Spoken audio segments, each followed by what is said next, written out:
everybody, my name is Chris Burns. I am the artist and creator of Chikara Power of God. And in this brand new YouTube series, I'm going to be showing you guys how to become a manga artist, step by step, starting with how to come up with an idea and ending with how to get published. So without further ado, let's get started, everyone. Intro! Hey, what is up everybody? Welcome back to episode 3 of How to Be a Manga Artist. I am super excited for this episode because this is where, in my opinion, the real fun begins. Now, if you guys watched episode 1 and 2, which by the way, I appreciate all the support for those videos. Episode 1 is over 1,000 views and episode 2 is at 700 plus. So I'm glad you guys are loving this series and are actually taking some advice from what I'm teaching. It makes me feel good. So, this is the fun step. And as you can tell by the title, now is when we get to put pen or pencil to paper or tablet, and you guys get to start designing and coming up with original ideas for your characters for your manga. So designing characters, where do I start? How do I begin? It's very intimidating. How do I become original with my art style to create an amazing main character or even multiple characters for a cast of characters that are iconic, that people can love, and they don't seem like a rip-off of something else? Well, your first step in this process should always be research and finding your inspiration. If you guys watched episode 1 and 2 and by this point you have not found your top 3 inspirations of mangaka or other artists to actually start developing your own style and just getting inspiration from, you need to do that before you start this step. Because if you try to hop in and start designing characters without researching and finding out what you like and what works for you personally, then this process is going to be 10 times harder than it needs to be. But for the people that have their inspiration and have for many years or even most of their life, this step is actually going to be, I wouldn't say simple, but it's going to be a lot more simple than it were if you didn't have your inspiration. That makes sense, right? It makes sense. So we're going to start at the very beginning. Before you even start drawing, find your inspirations. Like you guys know, mine are Naruto, My Hero, and Attack on Titan, plus a variety of others. But for you, it might be different. So you need to go find those inspirations, find out what you like about those characters, and is their story a type of story that you're trying to replicate in terms of genre and in terms of plot. And when I mean in plot, I don't mean copying it, I mean just kind of like the same type of story, but not the same type of story, if you know what I mean. So in this step, when you're trying to find out more inspiration, this is when you can dive really deep into cultural stuff. Do you want your main character to be ethnic? Do you want them to be a minority? Do you want them to be, I don't know, Eastern Asian, Caucasian, Middle Eastern, African?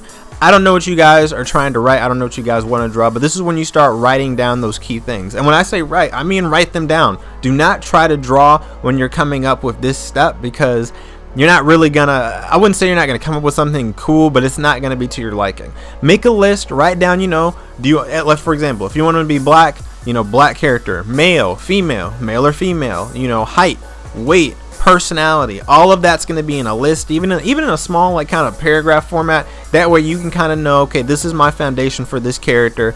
This is what I want him or her to be like, and in terms of looks and clothing and fashion, all of that. And then after that, you can start designing the actual character themselves. And this goes for any character you create, not just the main character, because if your show or manga has tons of characters, like my manga literally has like 30 plus characters. I have a lot of characters, and I had to do this for each and every one of them. That way they were unique, they stood out, and they don't look like another character I've already made. Once you've done all that, now you can start the design process in terms of sketching. Sketch everything. Go out to places. If you're out somewhere at a restaurant, bring your sketchbook or your iPad or whatever you guys are drawing on. Humans in real life can be a great source of inspiration and reference when coming up with original characters. I mean, just look at Oda, the creator of One Piece. One Piece's cast of characters it's huge, but a lot of the characters actually come from real people or actors in real life, and it just blows me away, because once you find them in real life and find out where he got the inspiration from, it's like, oh my gosh, it's almost identical. But guys, don't be afraid of doing that. Like, find people in real life that you're like, this could be a cool character if I took them and did this with them, and now you have like a villain or like or even a main character or even like a side character to help. Definitely use real people to help, because it will help with references in terms of art, but also inspiration for other characters down the road.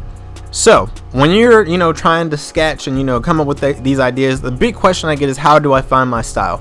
in terms of art. How do I find what look makes me unique and original, and this is like my own thing, so when people see it, they know it's me. I actually already did a video about that called How to Find Your Manga Style, and it's a separate video. You can go watch it. The link is above right now if you want to click on it and watch it right now, or you can watch it after. It does not matter.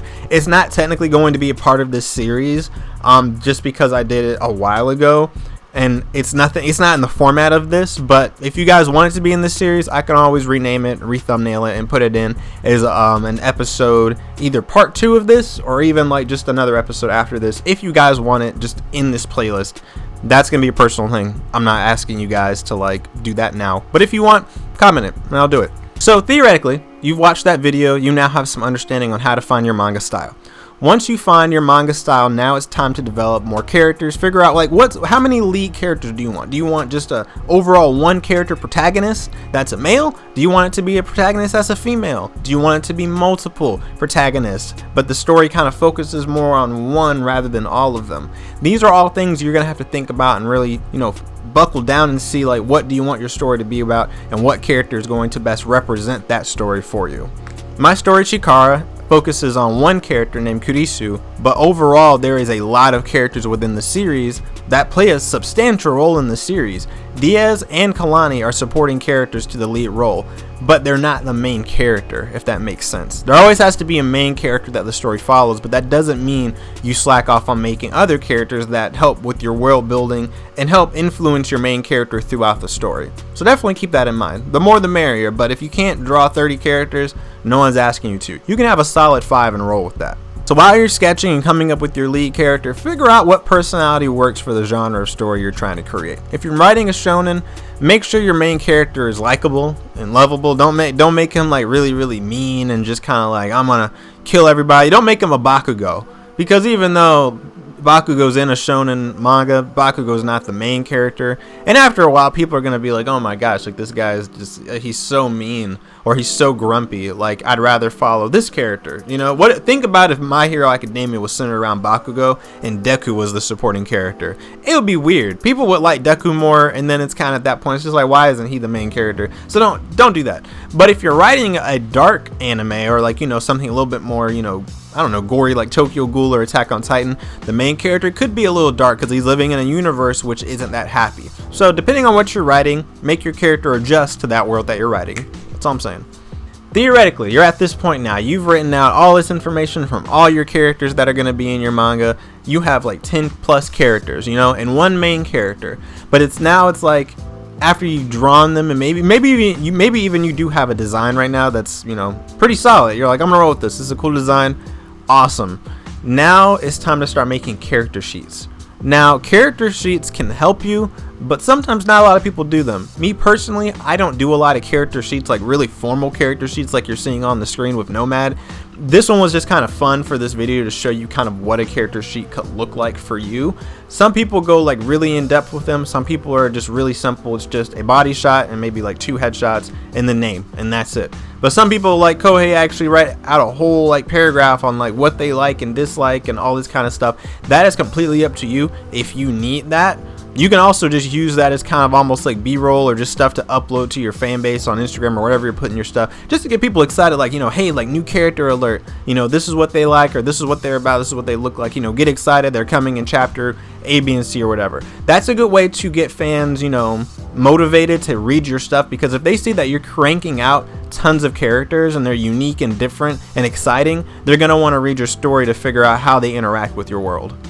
So my final thoughts for this video are definitely always research and find your inspiration, guys. It will help you in the long run, and as well as start sketching. You're never going to come up with ideas if you don't start drawing. Some people try to just come up with stuff without drawing, and yeah, it's like a good concept on paper, but if people aren't actually seeing you progress from beginning to end on how a character looks and how they act and stuff, they're not gonna like take your story seriously, because people are very visual. They want to see the art in the characters rather than read about it, if that makes sense. Now, I know this video wasn't like a how to draw characters video. I'm trying not to make something super detailed like that for this playlist and for this this group of videos, just because I want these videos to help you information wise and give you inspiration and kind of make you think, make you go and try to figure out how to do some of this stuff yourself, because at the end of the day we all got to figure it out ourselves. But I'm trying to just give you guys some information so you're not just in the dark 24/7.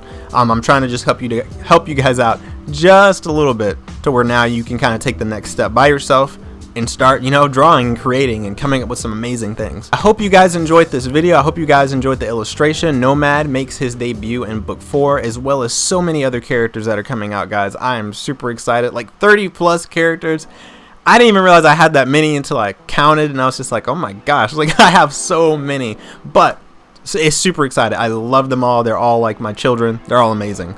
If you guys want to check out episodes 1 and 2, please do. If you find this episode and you haven't watched episode 1 and 2 and you want to know how to be a manga artist and my personal experience with this industry and what I'm creating, definitely go watch those. I think they will help you guys out a lot in terms of information and just, stay motivated. This is like I said in episode 1, this is a life that when you get into it, if you're not about it, it's going to burn you out and you're not going to want to do it again. So for the people that are all about it, be all about it and keep doing the best that you can. I know you guys are going to succeed. And with that being said, guys, this has been episode 3 of How to Be a Manga Artist, and I will catch you guys for episode 4. Peace.